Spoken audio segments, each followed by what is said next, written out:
Good morning and welcome to the School Board of Brevard County Audit Committee meeting. This is our annual workshop, Thursday, September 15th, 2022. I'd like to welcome everybody to the meeting this morning. I'd like to give you a quick safety message that's near and dear to my heart. It has to do with situational awareness. My youngest granddaughter started college this summer. And she's in Tallahassee, where there's lots going on.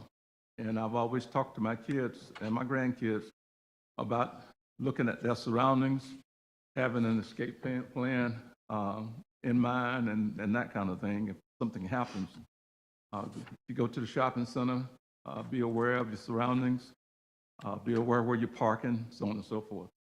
And just to make a long story short, she and some friends of hers at college, they followed my advice, and it was very helpful. So it's just something that I like from time to time to just kind of make people mindful of. There's a lot of things that can happen out in the world. And if you don't at least have some sense of what's around you, who's around you, and what do you do in an emergency, it's not to your benefit. Okay, having said that, I think everybody here knows everybody, right? Yes? This is yes. This is no. This is confusing. Okay. All right. The first thing is the Sunshine Law review. All right. Good morning. I'm Paul Gibbs. I'm standing. I do have a little bit of a sinus cold this morning. It is not the sickness, so I hope that puts everybody at ease a little bit. All right. I did come up with a Sunshine quiz this year instead of just going over the normal, hey, here's what it says, and this is what you're expected to do. Wanted to change it up a little bit. So question 1, David and Jane are on the Blackacre School Board Audit Committee. Jane is purchasing property for her business expansion, and David calls her up to advise her that when his company previously looked at the property, they discovered that there was a garage that once operated on the property, and boring samples revealed the land may be contaminated. Is this a violation of Sunshine?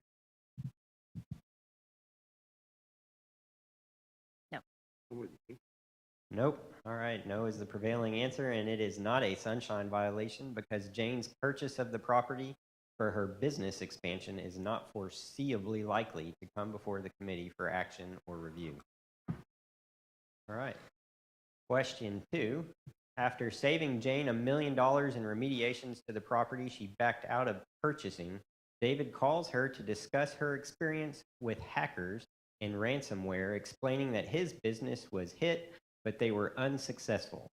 David operates a cybersecurity firm, and he asks Jane if she would support his push to have the audit committee recommend his services to the Blackacre public school system to shore up their cybersecurity system. His business has been tested and came out the winner. Is this a Sunshine violation? I would say so.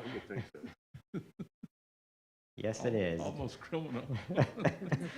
David intends to push his services through the audit committee to recommend to the school district that they use his company for cybersecurity. As he intends to bring it up to the audit committee, it is foreseeable that it would come before the committee for action and review.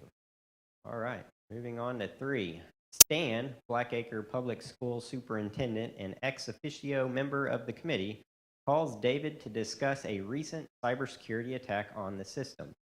Blackacre withstood the attack, but the attempt frightened Stan, and he wants to build redundancies into the cybersecurity of the school district and wants David's perspective.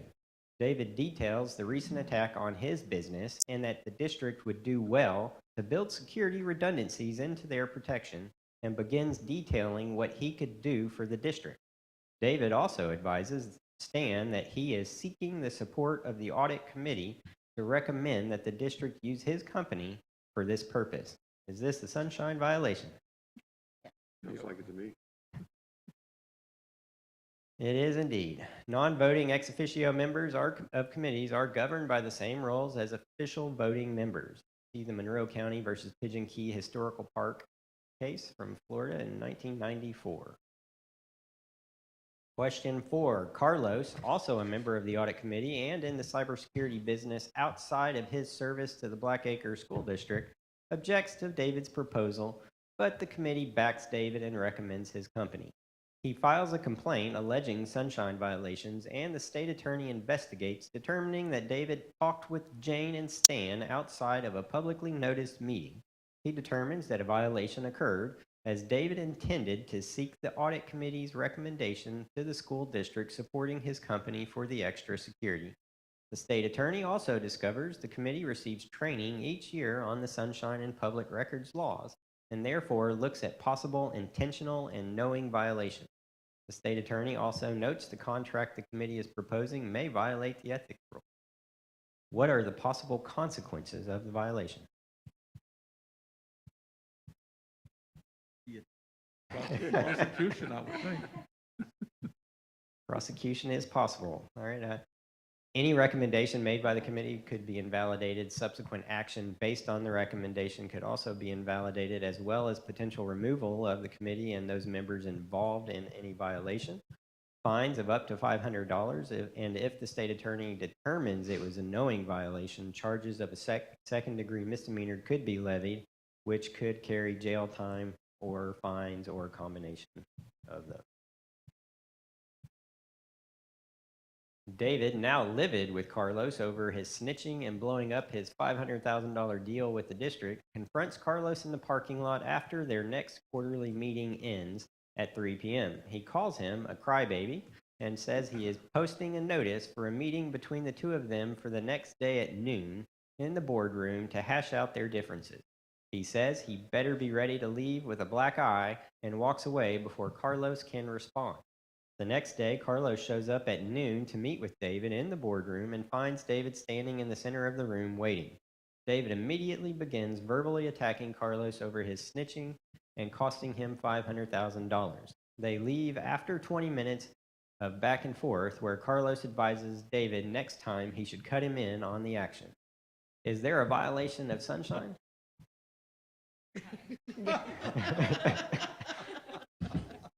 So I have, they didn't provide sufficient notice.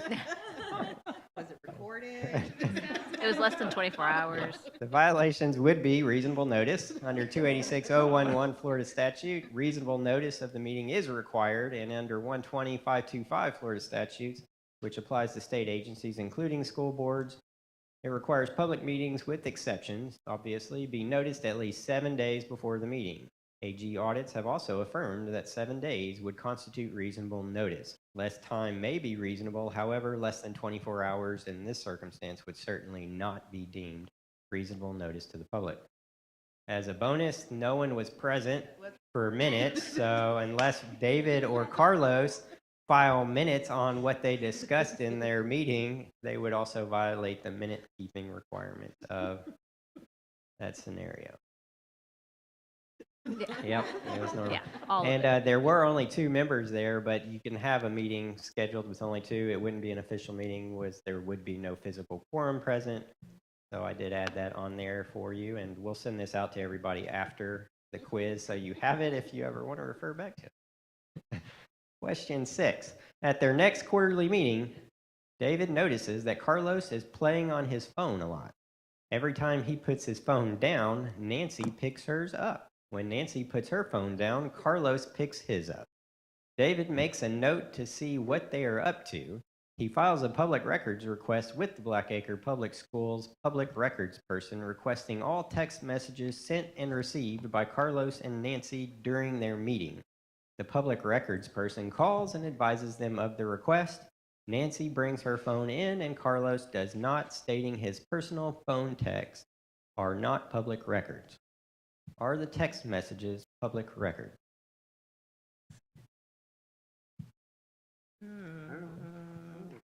Maybe. We need a little bit more information on that one. The text messages certainly could be public records if they were in regards to the official business of the committee or topics that would likely come before the committee. So what would be the key fact there from the pattern so far that may have further implications? Anybody catch it? If they're discussing school board business. Well, that would make it a public record, but Nancy turned her phone in, so if they were, Carlos is going to be in trouble because they're going to have evidence that he's violating public records by not turning the public records over. so he could be held to be violating the public records later on. Question 7, Nancy provided her phone so the public records person can determine who she sent texts to and received them from during the meeting. Carlos thanked Nancy for introducing him to her friend Sylvia. Carlos said he was meeting her for lunch after the meeting and then they were going to a hotel down the street. Are these texts public records? No. Did you have fun writing these? I did. Yeah. These are the best part of doing these trainings because you can come up with whatever you want. I know. So, no, it is not. Who Carlos dates is personal in nature and not related to the transaction of official business by the committee or the school district. While Carlos would have produced his phone, or should have produced his phone for confirming that no public records existed, these would not be provided in response to the request because they were personal in nature. Question 8. Public Records also finds a text message to Nancy from Carlos regarding feeling that David is out to get his business, as business is down 40% since he filed his complaints. And he gets hints that someone is talking bad about him. He advises Nancy that he intends to undercut David and every suggestion David makes until he is charged with his violations and removed from the committee. Finally, Carlos expresses that he believes it is a disgrace that David does not resign his position. Is that text public record? Yes, it is, at least in part. The text message regarding undercutting David's suggestions and all those related to the business would be deemed a public record. The other items regarding his thoughts on not resigning from the committee would not be, but Carlos feels about David personally would just be a personal opinion, at least in my opinion. I don't think that that would have to be turned over. I don't know that they would redact it if it was all in the same text. Question 9. Carlos sees a post on his social media site for his business from David detailing how big of a sleaze and dishonest Carlos is. No one should trust him to protect their information. He is more likely to have client data breached and ransomed. He cites the 4 former clients of Carlos's that have had breaches and been ransomed for over $500,000 combined. David does not mention that he is the hacker and was getting back at what Carlos deprived him of while destroying him personally. Carlos responds advising everyone that he violated the laws of the state and is being prosecuted, so do not trust him. Violations? If so, what are they?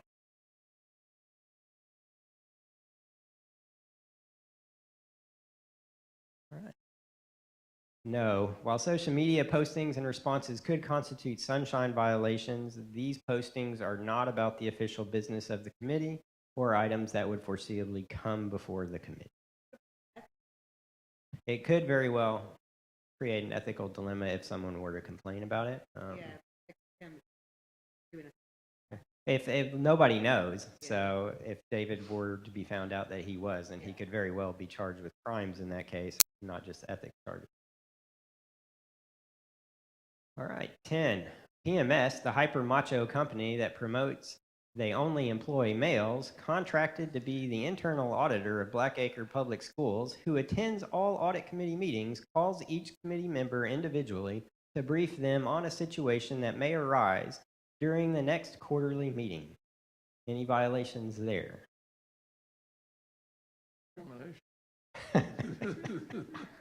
If they indeed only do hire males, that could certainly be a discrimination complaint waiting to happen. But maybe on that one, we need a little bit more information. If PMS discussed what other committee members thought about the item or issue when they were briefing the members, it could very well be a sunshine violation through shuttle diplomacy. If PMS only briefed each member regarding the same material and answered that member's questions individually without sharing information, then there would be no violation there. So you actually didn't have enough information on that one to answer the question. Number 11, Estelle, Starla, and Damien, the same members of the committee, have known each other their entire lives. Their parents were all best friends, lived next door to each other, and all 3 families would hold joint Thanksgiving celebrations each year. Estelle, Starla, and Damien continued this tradition as they grew up, buying houses next door to each other, deciding to start families at the same time, and still hold the joint Thanksgiving celebration each year. Now that they have been appointed to the audit committee for Blackacre Public Schools, is their joint Thanksgiving celebration allowed? Yes, sir. Yes, it is. It could create an appearance of impropriety, which I always caution everyone to be aware of. However, as long as they do not discuss any issues likely to come before the committee, they will not be in violation of sunshine. And a bonus, just because David, freshly removed from his committee position, runs for Blackacre County Commission seat and wins. He meets Bethany, who is a partner with a law firm representing the commission and who lobbies the commission. They start dating and split the first-class cost of tickets to the Caribbean and hotel costs for the Stargazer suite. After 6 months, Bethany proposes to David in an elaborate manner, complete with a $1,500 ring for him. She has a matching one for herself to show off their engagement. Can he accept?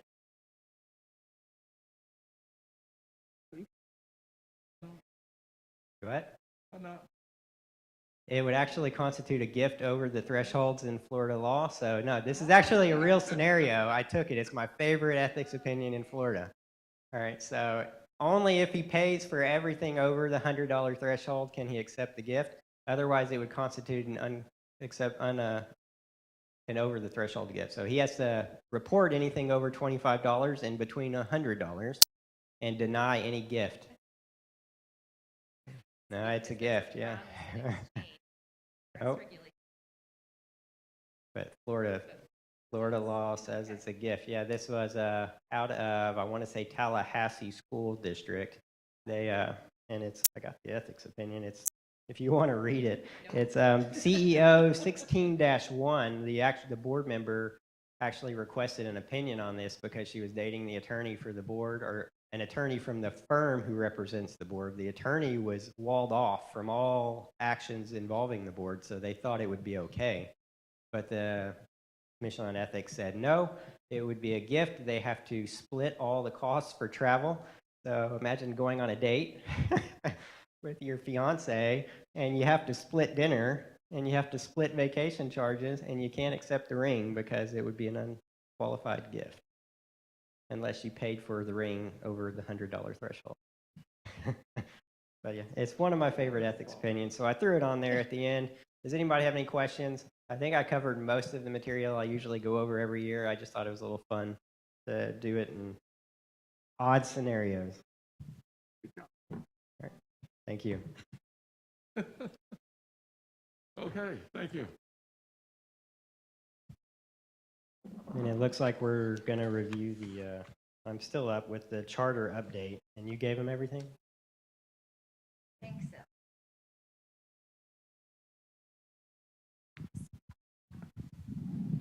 This is so long ago. I'm like, oh, geez.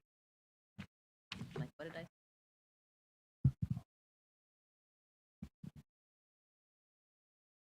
These are the most recent updates I could find, and it dates back to 2019.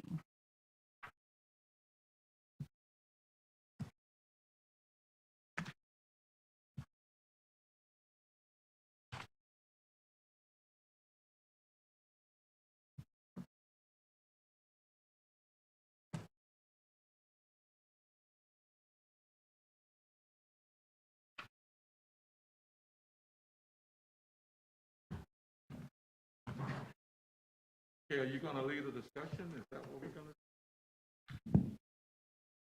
I believe I brought this up before, and the request was to see what the committee had done previously on the markup. So I'm happy to answer any questions. We can make any amendments to it that you want to propose, and I can take it to the board.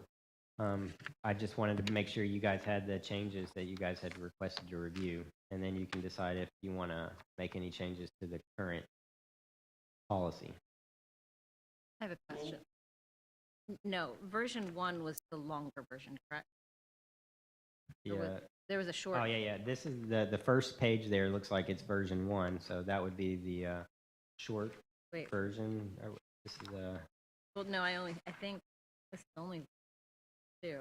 This is Neola template version 2. You got audit committee on Right. there, and then you have a Neola 6840 version 2 audit committee, which it looks like Neola may have. I know, well, the reason I ask, and I know that you weren't here at the time, we Right. had 3 different versions that we stated which one we preferred, Right. but we still marked up all of Okay. This is all that I had based on the legal file. Okay. So this is all of that we could locate.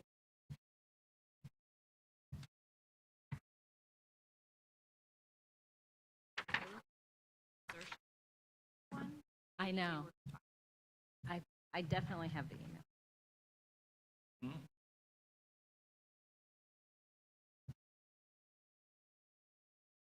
I was able to find some markups from each board member. It looks like 5/9/2019, around that time, around May. I have Miss Colbert, I have yours, and then I have Mr. Lusk and Mr. Edward. It doesn't tell me who else. Mr. Hammond.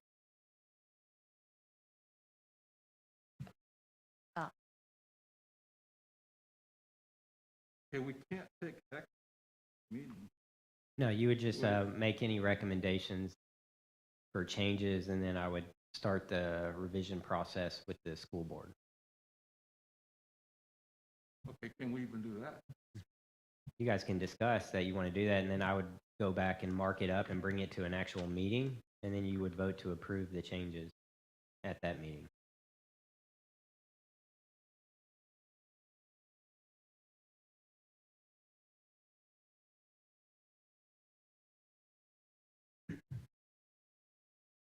What do you guys think?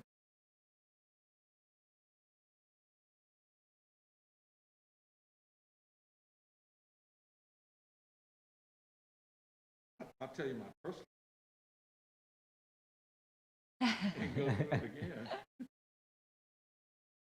I could, when we're doing this various advisory committee, at this document for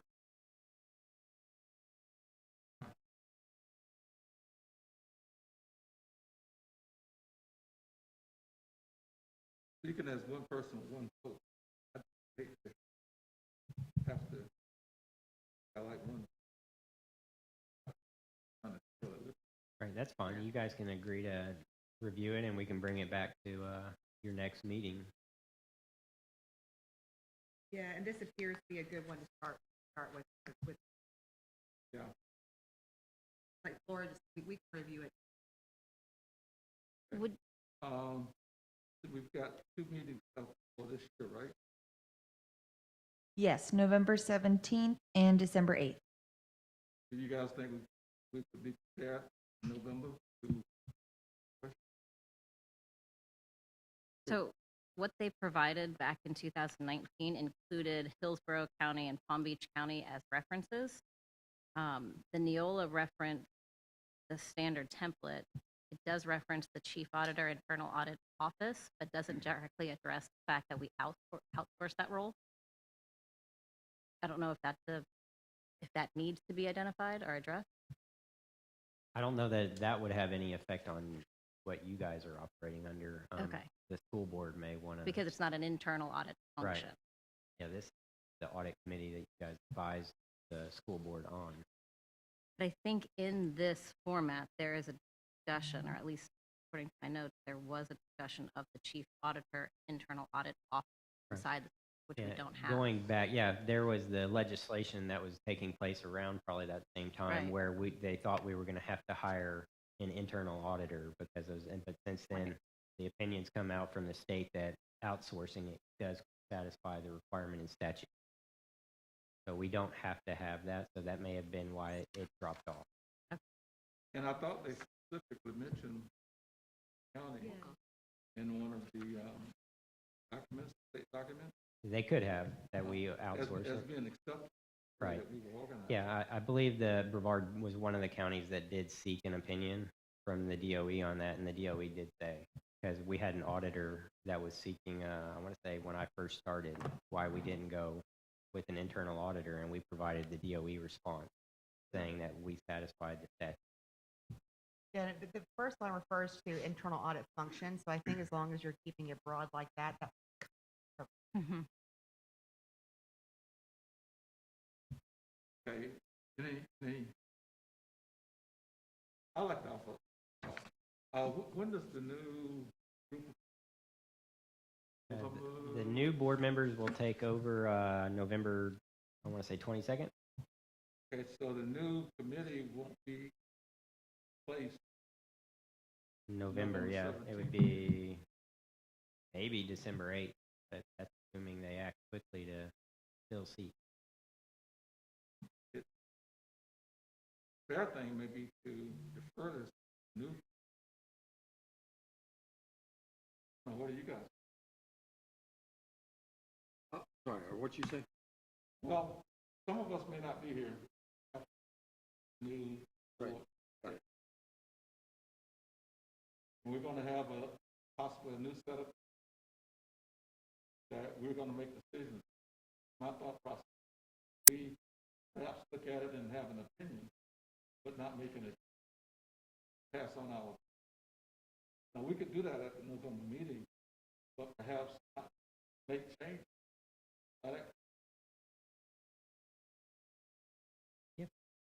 I see what you're saying. You don't want to do something they're object to. That they object and have no input in, but they're gonna be governed by. Yeah.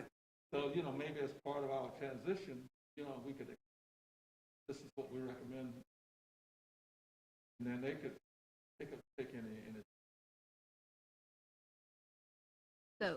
So you're proposing that we get to the point where we have all of our comments prepared and draft, and then in the event that we're no longer part of the committee, we Yeah. present that to new committee members? Yeah, that's what I'm saying. Like at our November 17th meeting, maybe we can have a draft composite of all of our input, but not take action on it. Okay. But at And least be if we- prepared in the event that it is still the same committee member. Yeah.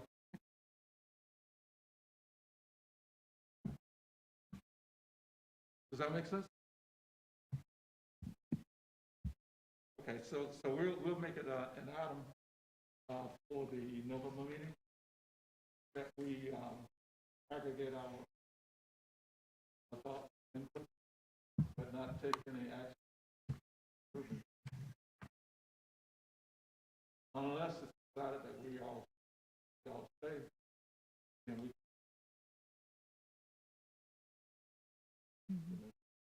Miss Mace is on the phone, but I believe she said this will be her last meeting, and that Miss McDougal is her appointee. Miss Mace? I'm here. I'm sorry. We've got the Green Mountain Boys practicing, and I can barely hear. Yeah, I didn't realize that it went till they weren't appointed the board members until November 22nd. So I can attend the November 17th meeting. I will be back in town, but I don't anticipate being on the audit committee after that point. Okay, so you can make your input, and we'll just have like a draft for the next group. Right, because I know that my board, who I represent, member Cheryl, is not running, and so I am making an assumption that the new person elected will appoint an audit committee member. Okay. But you serve until you're replaced. So if it took them till January, you still serve until they replace you or keep. My experience, Bart has more than I do. I'm sorry, I didn't hear that. You serve until when? Until you are replaced. And so my experience is that they don't do this right away. It's not their like number one on their hit parade. And so I think there's probably a chance, it's Don's opinion, that, we go into January exactly like we are. Okay, But I thank could be you. wrong. And in that event, we could in turn complete the document, not knowing, if we're staying or going, but complete it. And the next committee could always change it. If there's enough people. Yeah, it'll take time as well, because you guys will make your recommended changes, and then I'll initiate rulemaking with the board, and the board would then, it takes them usually about 3 months to roll through the rulemaking process. Okay. So, Amy Enval provided a checklist for us to complete with reviews of each document that we need. And should we follow that? You can. I don't know that I have that in Would you my like files it? now. So you can forward it to me. That's fine, and I'll review it and get back to you guys on Rachel, or through Rachel Lowe. I want to make sure I understand what our task is for November. And here's why I'm asking. This 2 versions, we've all made comments, except for our new member, on both of the versions. And so it's the task how to put that all together in one document. You can just make your if you want to merge them, you can try and merge the 2 if you want. I mean, you could say, hey, I'd really prefer to go with just this one over that one. Just to review and be ready to go with a recommendation, I guess, would be the main objective. Or if you have additional things that you'd like to see. Okay. In my mind, the task would be to come back with a recommended document. And that recommended document could be one or both, one composite of these 2, or it could be this one versus this one, or some combination. But to come back with a recommended document. Does that make sense? Is this in a version that you send me electronically? I think I'm doing that right now. I'll send And this. then I'll send you all the take a edits that I refresh of do what we have. did. All of this, do you remember? Okay. Well, I can't. Yeah, send it to Rachel, and then Rachel can distribute it. Don. That's question number I'll be an 11. example. Yeah, you're gonna be number as long as 12. you didn't respond, it would be okay. Don't just send me anything.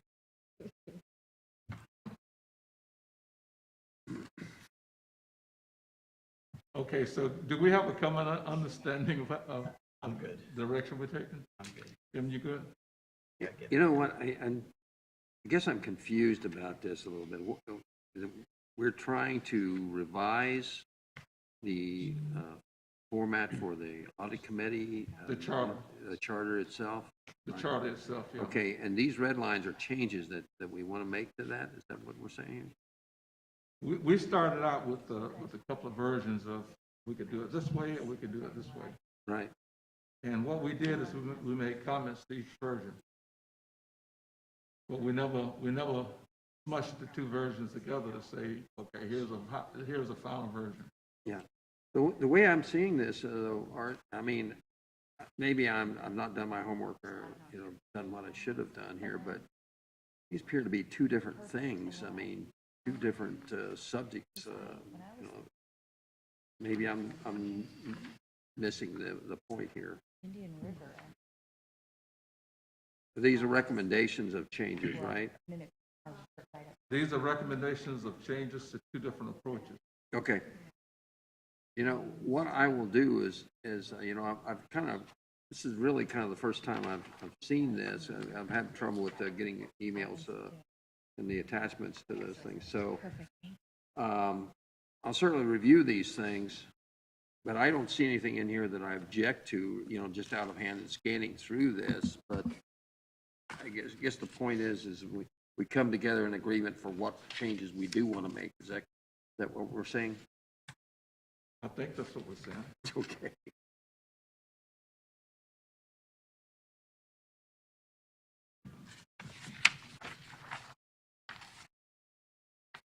May I ask a point of clarification as well, please?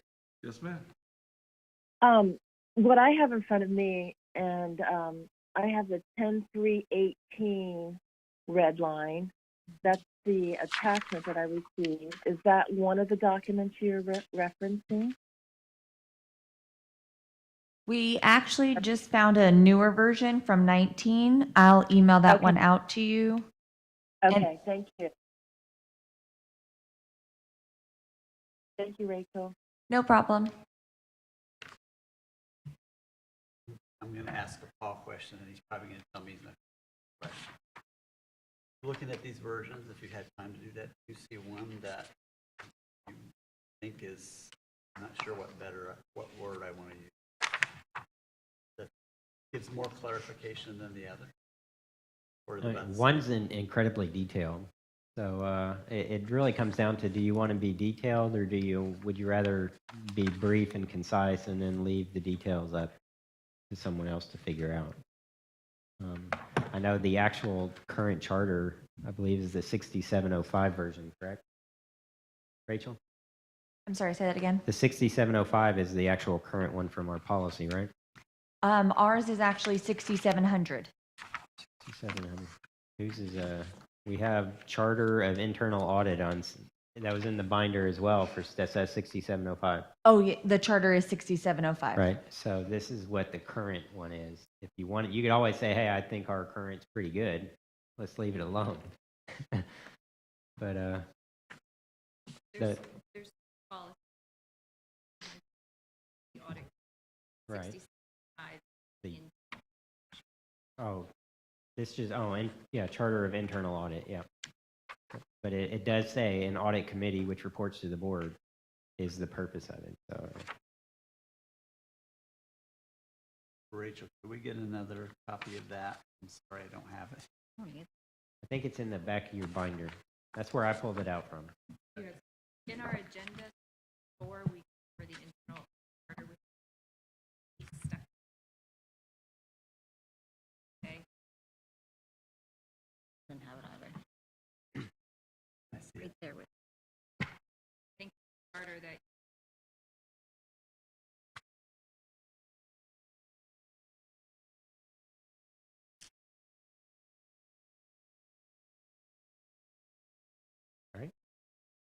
Okay.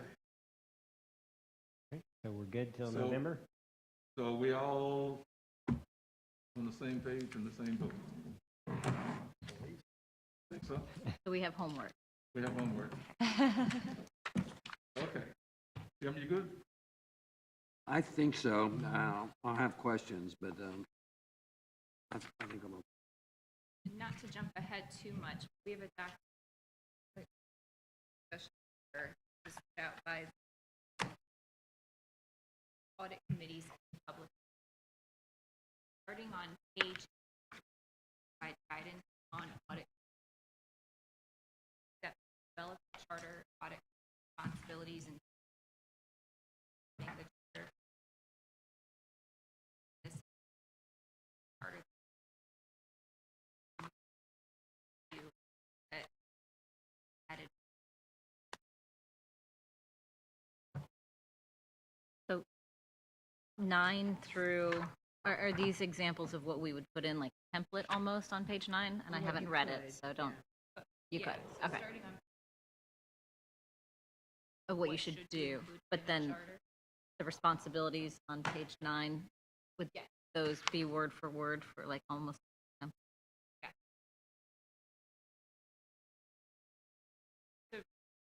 Back in time for the top discussion, we had run into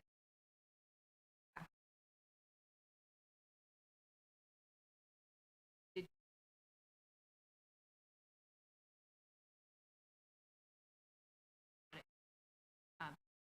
how we are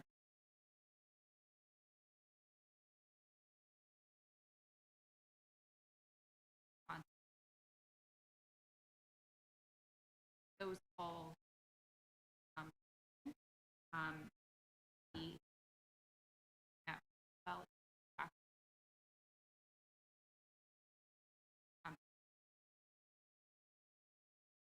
whether that is where we want to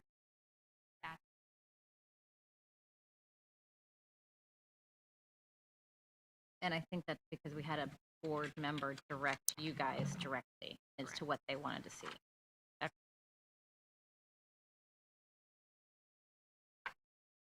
And we had an administration that Mhm. That happens. you never know. Okay, so we good to go? Okay, all right. The next item is RSM.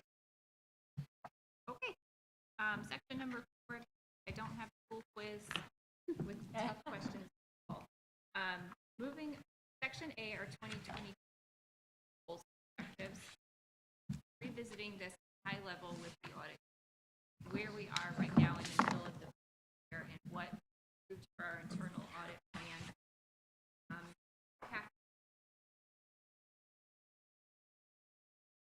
Our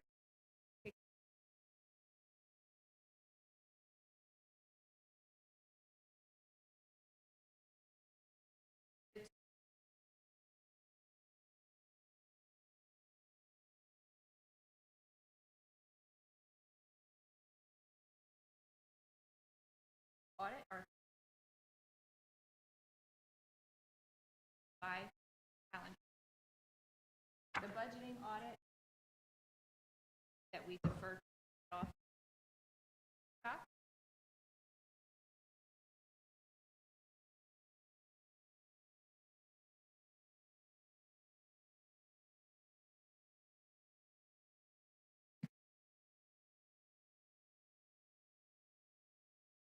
Internal accounts.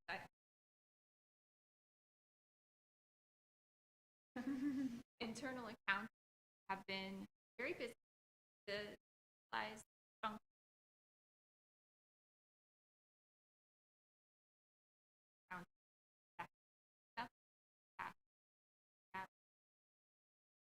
But also process well has had it and has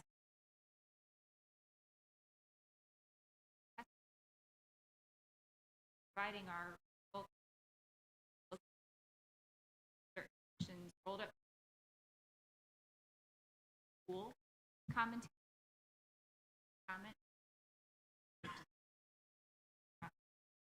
There will be some different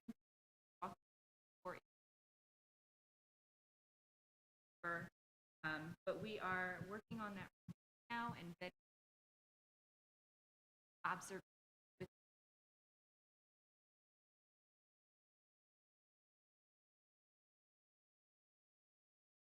So that might affect our district-wide audit. our internal account. Yeah. Yes. So we're still testing from when past how it's armored cars. There are process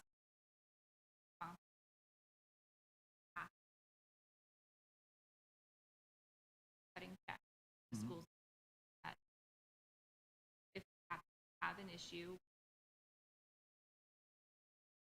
that would now be a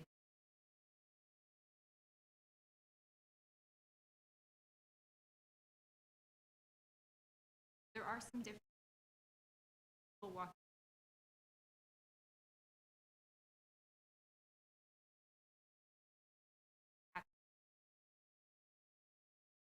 Then are you going to do a test of timeliness? Check requested, check received? We have done timeliness aspect of compliance with Florida statute.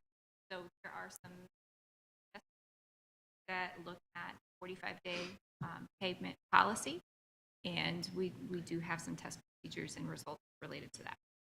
Okay, so everything is net 45? Yes. Okay.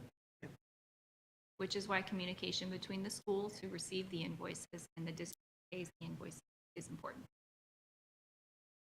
That would have to definitely impact some schools, though. Okay. No, I didn't. Thank you, Claire. Because of the change in process, some of the schedules and charts that we used to prepare historically are no longer relevant because of the shifting in responsibility and change in process. So The charts and statistical sections that you're used to seeing are completely different, much more streamlined. You will still be able to see categories of comments, but in terms of some of the ways that we used to report some of the trends like weighted and unweighted, it's no longer relevant because things have shifted. So be prepared to see streamlined charts because of the new process. Okay.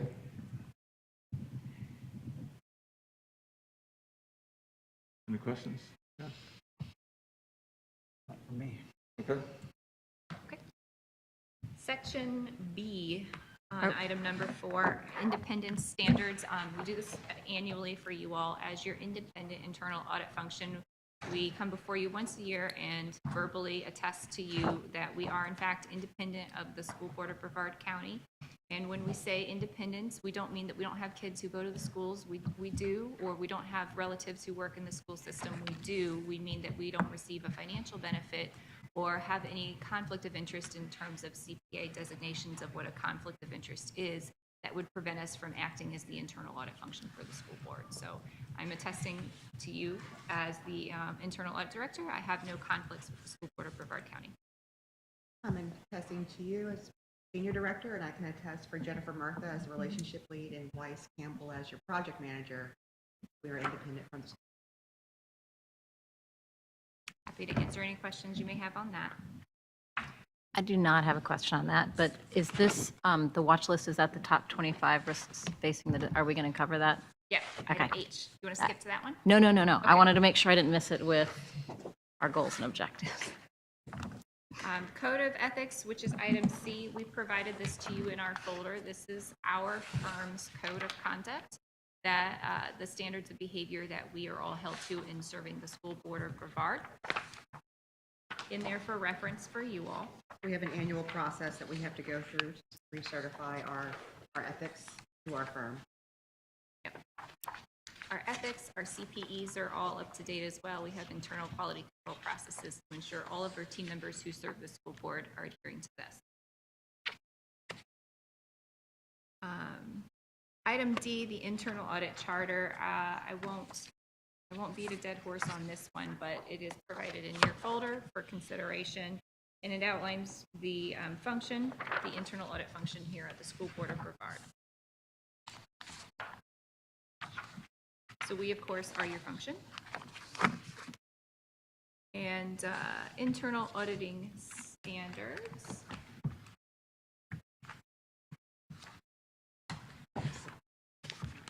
Oh. No, that's the selection guidance. That's the last one. This side. Oh, there it is. Thank you. So we became your internal audit function and were renewed as your internal audit function through a formal RFP process where the audit committee was the selection committee. And this that we have provided to you here, starting with, it looks like page number 41, is an excerpt from our proposal to you all, and it's incorporated into our contract by reference. This is a detailed approach and methodology for how we conduct our internal audits, how we conduct our risk assessment process, the reporting process that we go through in reporting back to you all, and really outlines in detail what we're doing for you and how we are engaging as your internal audit function. We provide it here in your folder, just in case there were any comments or questions or thoughts about the function that you wanted to go through today. We're happy to go through in detail.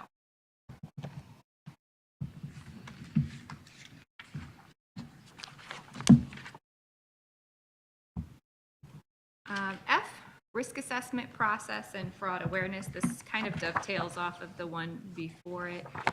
You all are very familiar with our risk assessment process that we go through on an annual basis and how it develops into the internal audit plan. And since, to your point, Nicole, in item H, we're going to kind of go through a little bit of the behind the scenes with you. I'll save some of the detailed discussion for that one. Fraud awareness, we have brought our favorite, the triangle and the diamond, for you all today, so you can hang it on your wall or stick it in your car window so everyone can see it. And I know you all know Jennifer Murtha. She likes to talk about how she hates the diamond and likes the triangle, so we include both for you all.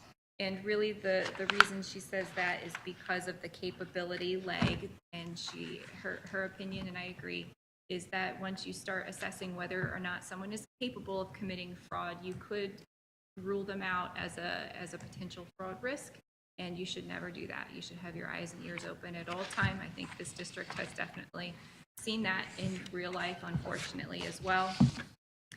But we like to go through this with leadership. We like to go through this with the bookkeepers if we're invited to do so. We used to do so on a regular basis. COVID has certainly interrupted some of our regular.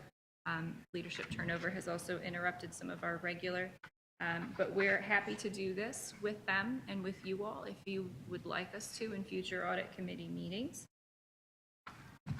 Paul, do you have one of these in your office?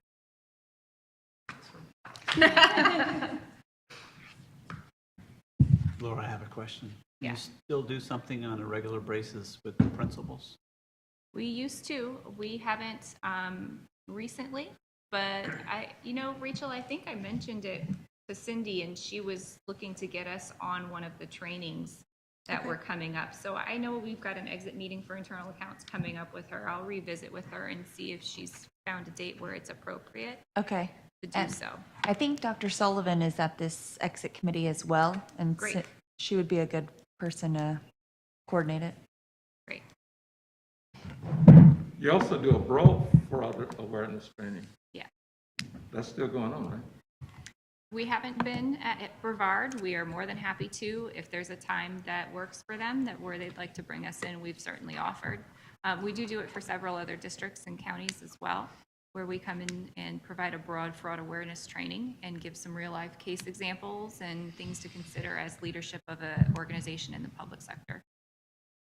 So Okay, happy to keep doing that Whose here. decision is that to do or not to do? I've been working with the CFO. She's our liaison to the rest of management. That's who I'm communicating with. The reason I ask is because that's one of the objectives that we've had in the past. Our annual objectives is that fraud awareness. So. Yep. Okay. Yeah. You can bring it up at your next audit committee meeting. Yeah. Typically, what time of year did you do that?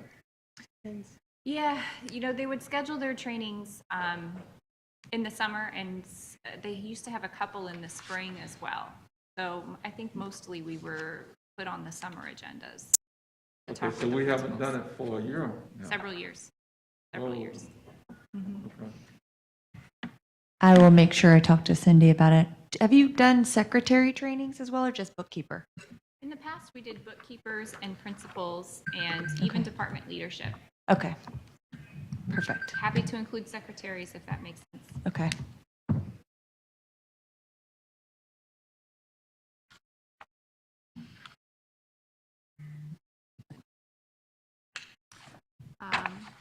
Item G, role of the audit committee. I pulled this out previously, but just wanted to highlight that we have a document for reference for you all throughout the year as you engage in audit committee business. It highlights several topics, some of which are immediately relevant to you all, like I mentioned, the audit committee charter section, but also later on in this particular meeting, I believe you're going to be discussing evaluations of your internal and external audit functions. There is guidance in here as well on how to evaluate each of those functions and some thoughts and considerations for the committee. I believe it starts on page 34 and on page 35 as well. Feel free to reference that. Other topics that may be of interest of you are appointing audit committee members and assessing audit committee performance and management action plans oversight tool. I know this committee likes to have lots of conversation about management action plans in our reports, and this provides some tools for how to assess management action plan as a committee, may be of interest to you as well. So just wanted to throw that in there and give you a flavor for what's included and published by the IIA as best practices.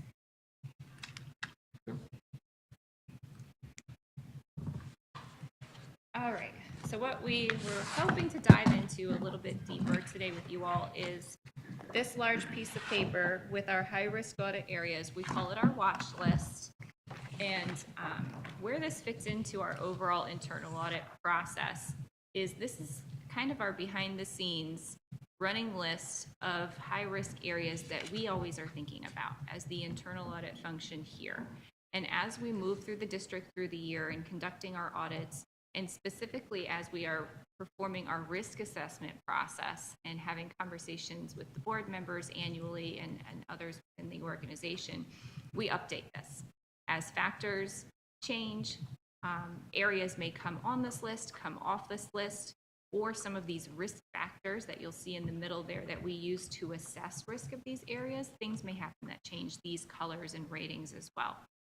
But overall, these are the top areas. By no means is this an all-encompassing list of all auditable areas across the district. These are just the ones that are coming out with that final score of red right now. And it does continue to change.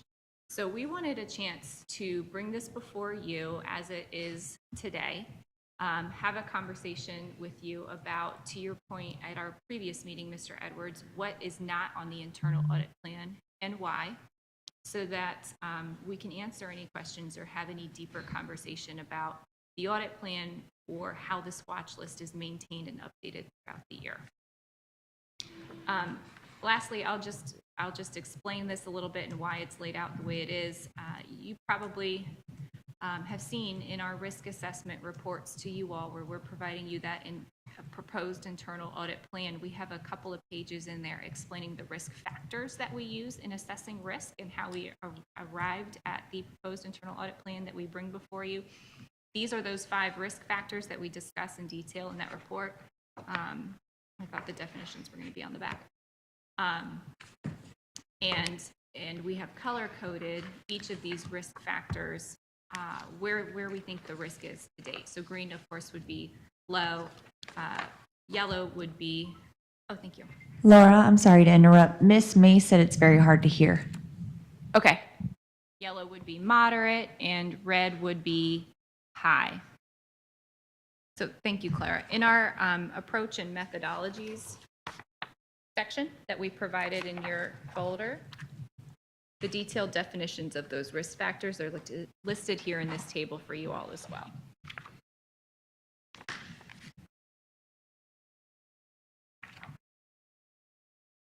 So control environment, this is how we assess risk of this particular audit area with the internal control system that the district has in place. And in some cases, some of these auditable areas have been audited by us, and so we've been able to tack down some of the risk related to these control environments.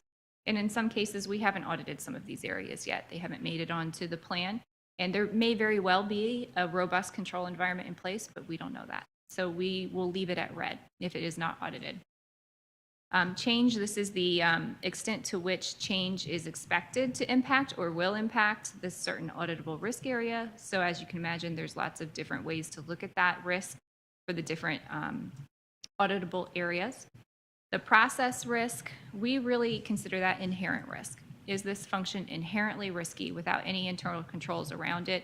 I would even say that an item will not appear on our watch list if it doesn't have a high inherent risk associated with it, which is probably why all of these are red. External factors, this is the extent to which external circumstances may impact this auditable area and things that are out of the control of the district. Materiality, that has to do with financial impact. If something were to go wrong, what would the financial impact be to the district? Is it material? And our final score is just an average of all of those.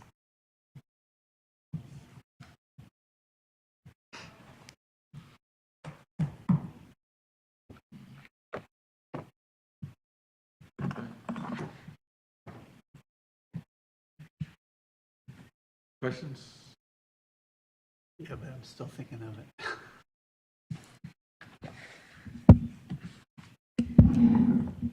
I'll just tag on. Mr. Edwards, you had asked why there was no IT on the audit plan this year. And I think the answer is it could be, but what would we take off and what's appropriate to put on the plan? I think that's the question. These all end up with a final score of high. I think there is justification for auditing each one of these areas. And really, it comes down to a decision of resources and the limited resources that we have here at School Board of Brevard. We'd love to audit everything. It's not realistic. Is it a fair question to ask? I know that there's several on here, but if you were to pick 3 to audit next year, which one would you pick? Definitely IT, Okay. something in IT. With cybersecurity or general controls? I think cybersecurity is a immediate risk. Okay. And that Go was there last first. audited in 2015? No, No? more recently than that. We've been doing pen testing annually, but there's other Yes. ways that we can approach cybersecurity too, is security assessment, how do they compare with Right. NIST and various other aspects. So I think it's worth having a conversation to see, maybe with pen testing, or do we try another branch or arm of the cybersecurity? We're getting more knowledgeable each year. I know. Laura and I are with our cybersecurity team. We also want to be valuable to Russell Right. and his team. They're very limited in resources, and the level of talent might not be the level that you'll see out in the commercial world because we can't pay those kinds of salaries. So any value add that our team can provide there, we are very happy to do that. At some of our districts, Claire and I have been providing an incident response tabletop exercise where our team will come in and sit around the table. It's really kind of fun. And just go through different scenarios. What if you're hit by this ransomware? How do you respond? What's the process? What if the system goes down? What if, we go through a lot of what ifs and help the districts really prepare for real life scenarios and real life incidences that we see all the time with our clients. I think that could be helpful here, especially since Russell's team is so lean. It would be very helpful for us to come in and help them think through some of those things proactively before they happen, and they will happen. So that's another way that we could assist in the cybersecurity area. Where does that fall in the audit plan on our sheet, on our audit universe? Is it Find IT. Go as towards like Here it the is. last two. educational technology? Uh-huh. Okay, so you're saying we audited it before 2015. Information technology security. If you look across, you got a lot of green checks going across. Okay. That's been internal and external penetration testing. Okay, so the 2015 is just indicative of a full audit? So we put that column in there to track any years prior to 2018 when we had done that work. Got it. So we did a pen test in 2015, and then our next pen test started in 2018, skipped a year, did 2020, 2021, and 2022. Okay. Well, dang, now I got to change all my dates.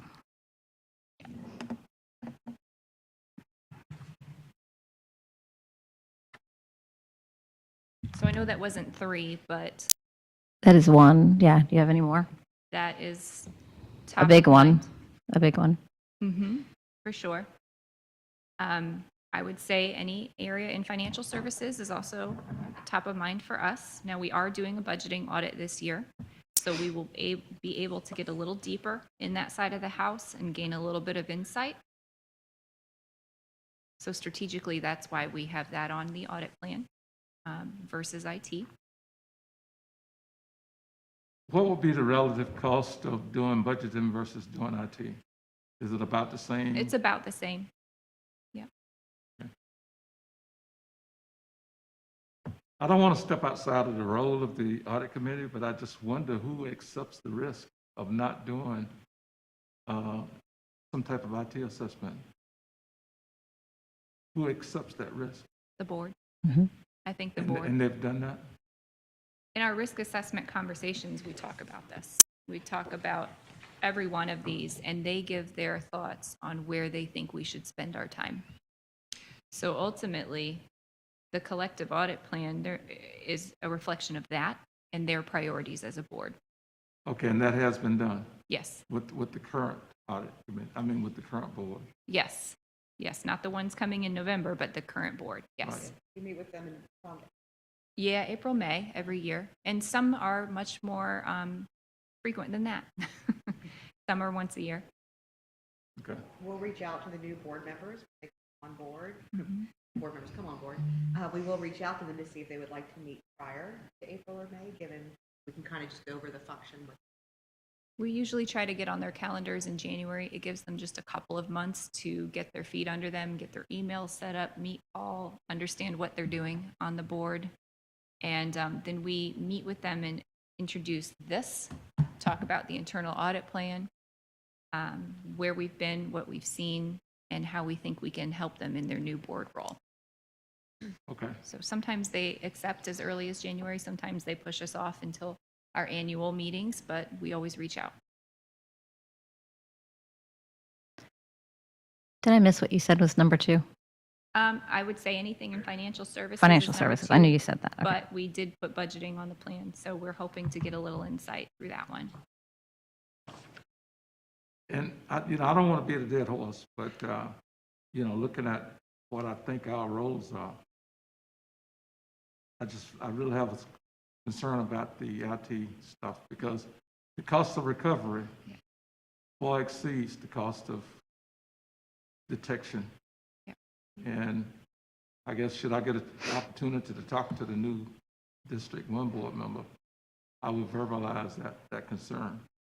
I realize that we're not driving the car, but it's something that they really, really need to be on top of. Okay. I have a question. Under human resources, how would you look at retention? Which one of those 4, or is it something you do separate? In terms of the process or statistically, how has retention looked? Both. Okay. Probably could be built into either recruiting and onboarding or terminations and offboarding. We've looked at retention in the lens of recruiting and onboarding because we needed to understand if they knew why they maybe were having challenges in certain areas. We've also built that into a terminations and offboarding audit before as well because it kind of naturally falls within that bucket. So as we go through discovery and deep conversations with the process owners, we can identify where that falls. But it's a risk. It's a risk in HR. Thank you. Next question. Mm-hmm. And I think I know how we got there. Like, I'm going to use adult ed as an example. That was a special request? Yes, by the superintendent. Okay, so looking at your processes, or looking at the left-hand side there, we've had other instances where specific departments have risen to the top to be looked at. Would that happen by looking at all of these, or are they always special requests? That makes sense? I'm sorry, I'm not following. Okay. We have departments that come up for review or your work, special request. How would they come up just naturally by looking at the list here? Go ahead. It kind of depends on the timing of everything as well, too. The conversations that we're having, what's going on currently in the environment. This is why we always call this a working document, too, because adult ed may have not have risen to the occasion prior, but they had turnover, things were happening, things were bubbling up, so then that one rose up. So sometimes some don't rise up until there's rumblings of things maybe possibly happening as well. Does that make sense? More like ear to the ground. Yes, and adult ed specifically, I recall we've had conversations about adult ed in the past, but they're such a small material piece of the district. And the thought process was that they were mitigated by controls around the budget department. So they hadn't risen in bubbled up under this process until something went wrong. And then they're at the top of the list. From what I recall, the director left Mm-hmm. and started looking at things and turning over rocks, and Yeah. a lot of stuff became apparent. Yes. But, that's what I think I remember. And that's part of our conversations too when we go through this annual process, because we also speak with senior leadership to talk about, where is their turnover, because that raises our awareness of where we think maybe we should go, because change usually will bring things to the forefront as well. That brings up a really good point, though. We can't audit everything Right. everywhere, but what we can hopefully rely upon is the relationships that we've built with management here, so that when we do have our meetings with them, our risk assessment meetings, that they feel like they can tell us when they have red flags or if they've got questions about something going on. Yeah. That's hopefully how those things can bubble up through this process and end up on here. If that's helpful. Thank you. Okay, any other questions, concerns? I've always been a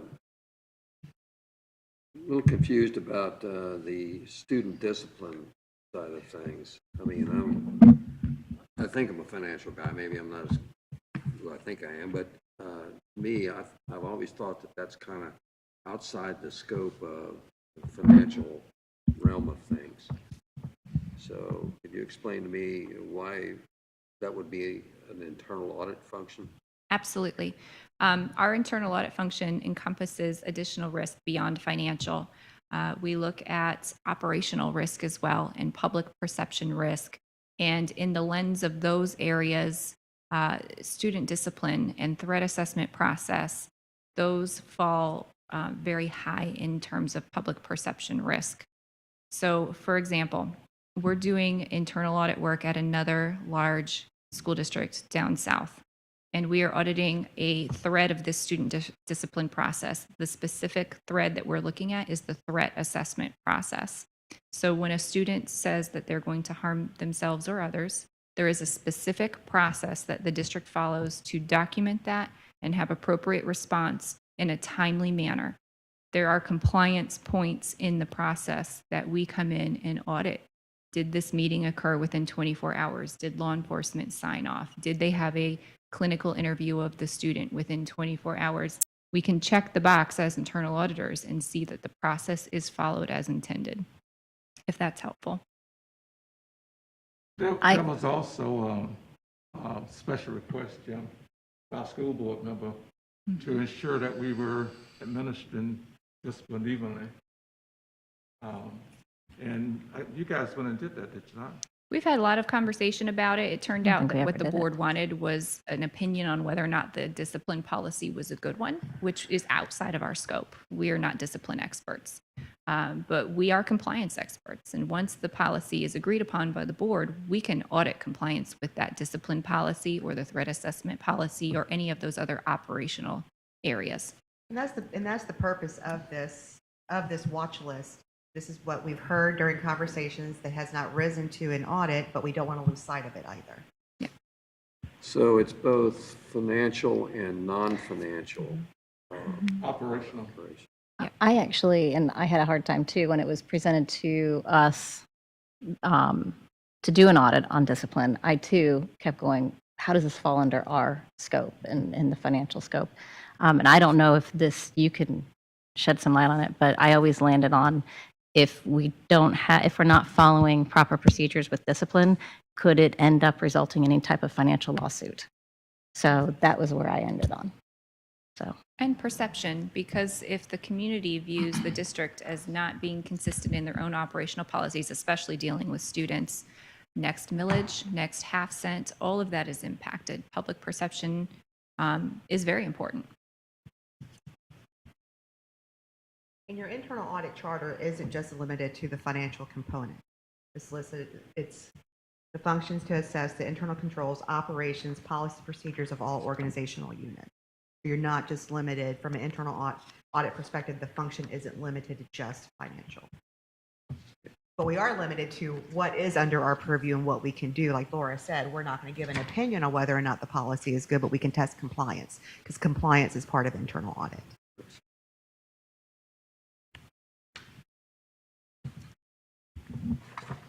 We had a picture in here. I was just going to look. Okay. Any other questions, comments? You good, Jim? I'm okay. Okay, all right. When we do the audit plan for next year, this is continued into the discussions, correct? Yeah, we don't usually bring it out. This I is wasn't kind of our sure. work paper, I guess, if you Okay. will. But whatever process the committee wants to follow going forward, we're happy to. I just don't want to lose sight of what we're discussing here as risk factors when we're putting the audit plan together. I wonder if we should have this conversation with you all at every workshop each year. It gives us a chance to explain it a little bit and have conversation. Okay. Laura, the other thing too is I think Nicole had a good point. You know, there's a lot of red here. I mean, wow. Look at that. Yeah. But I think prioritizing this would certainly, in your view, would certainly help us as far as discussion and decisions are concerned. Yep. Yep. And that's what our proposed internal audit plan is. It's the culmination of talking about this in great detail across management and across the board members, combined with our experience out with other school districts in the Florida market. That's how we propose to you what we think we should be auditing with the limited resources that this committee has to execute upon.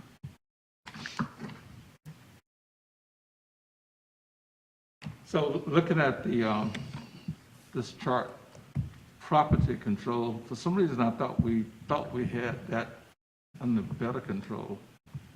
Are we just simply saying the risks remain even though Didn't we we have defer a better that? command of it?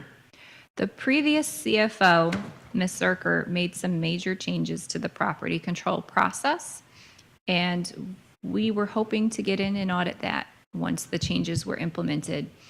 Other priorities have risen, and we haven't had this back on the internal audit plan yet, but we think residual risk is still there, especially considering the major changes that took place. We'd like a chance to get an understanding of it. Yeah, it's inherently high risk, and we haven't been in there since 2017. Yeah, that's another one that we probably ought to talk to our, assuming we get appointed again. Because back in 2016, 17, that was front page news, property control. I mean, it was really bad.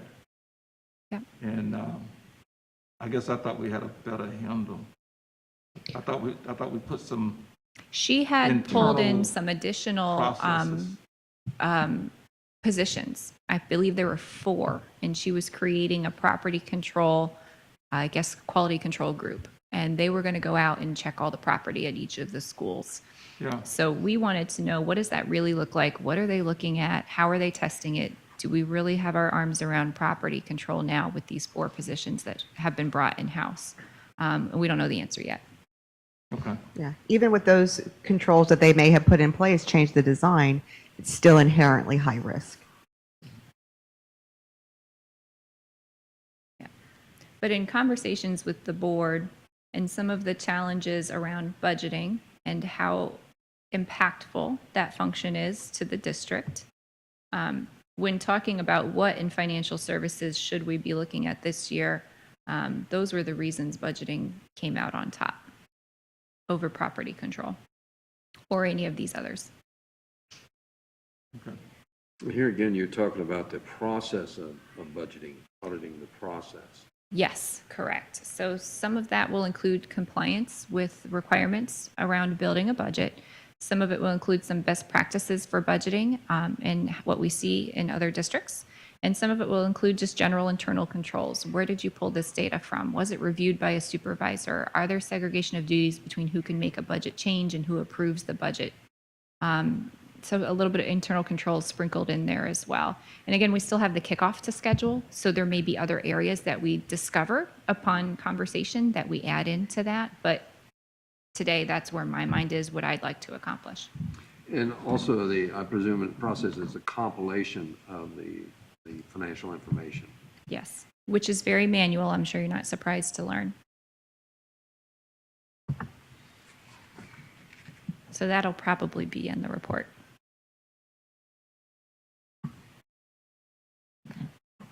All right, you said financial services and we're in the discussion of it.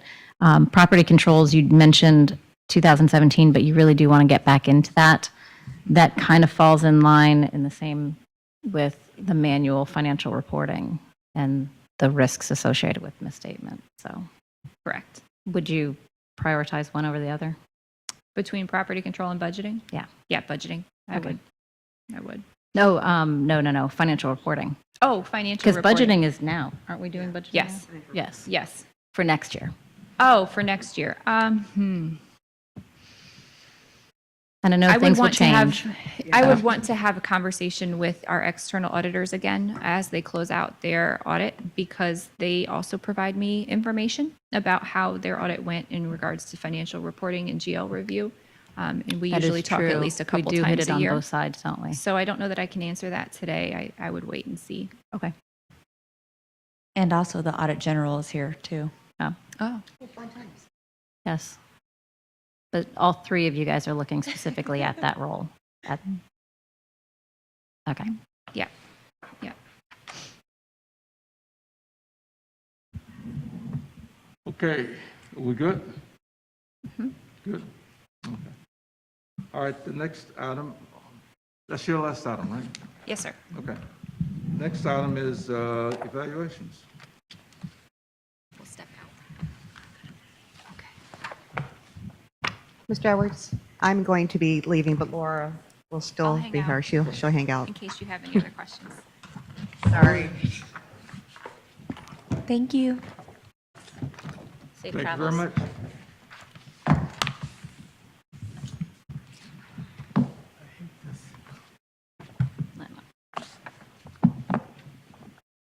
Okay, which one we do first? Internal? Yeah.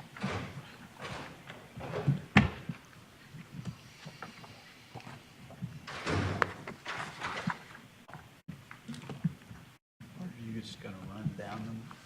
Well, what we've done in the past is we've did our check marks and we've kind of talked our choices to see if anybody wants to change their minds. You guys okay with doing it that way again? Okay.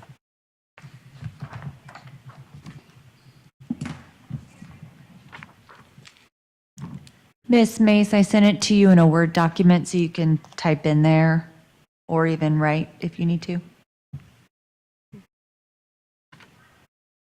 Thank you.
How we coming? We're on external, correct, or all of them? Yeah. Okay. Oh, you on external? Yeah. Okay. Internal's easy.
Okay, you guys done? You know, Artie, you know, a lot of this stuff, I can only voice an opinion about. I mean, I don't know for sure that some of this stuff is taking place. One of them that I felt I was unsure about was as far as, has the internal audit attended all board committees it was scheduled to attend? I don't know that. I think we'd have to ask Rachel. Yeah. Have they attended everything they were scheduled to attend, or do you know if they've missed any I don't important think meetings? they've had to attend any board schedules. Do you know, Paul? I don't know off the top of my head. As far as I know, they've attended everything they've been asked to. Yes. Yeah. I did my risk review with them, and they scheduled that individually with me, so. Okay. I marked unsure as well.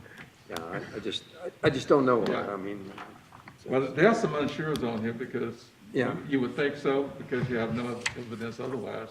there's a lot of them I could have probably marked unsure, but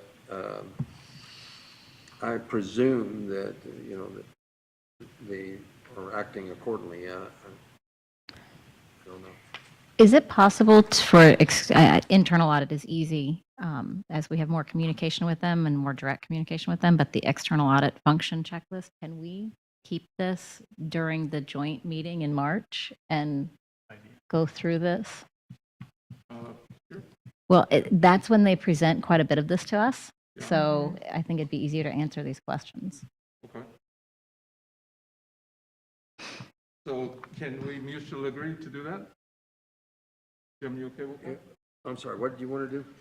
Specifically on the external one, internal, again, we have more communications with Right. RSM, but internal or external, during the joint meeting in March, they will present and they'll present their audit findings, discuss independence, and it's a little bit easier to go through this checklist after that meeting. Yeah, I would like to see representative from the external function to kind of even go through the checklist here Yeah. and talk about things. Well, with them, we're kind of doing it after the fact, Right, but, RSM today Right. went through the independence and all Right. that, so. yes. So are we suggesting to hold both or hold one? I was, Personally, I think we cover the internal audit fairly well, but still, I'd like to kind of go through and just make sure, if we're going to use this checklist, as far as our evaluation of these auditors, then we need to make sure specifically they've addressed these items that are on this Okay. checklist. All right, so we put our names on these and give them to Rachel, and she'll hand them back to us in March. Is that what we're saying? now because that's an official meeting, I know, how do we handle that? Do we just mark them off as they're presenting? Is it an actual We could make action it, item? we could make it an agenda item Okay. to, towards the end of the meeting. to go Okay. and do it. Yeah, I would just put it on your agenda, at Okay. the end of the agenda, say, hey, we're going to do the external audit function review now. Okay.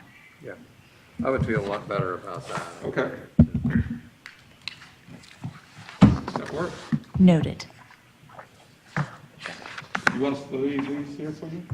Yeah, I can pick them up at the end. All right. Okay, getting back to the agenda, are we all good for the meetings as listed? Yeah. Mrs. Mays? I am, and I apologize for not understanding the process. I will be available for the November and December meetings until replaced. So thank you for that clarification. Okay. All right, if there being no additional business, we can call this meeting adjourned.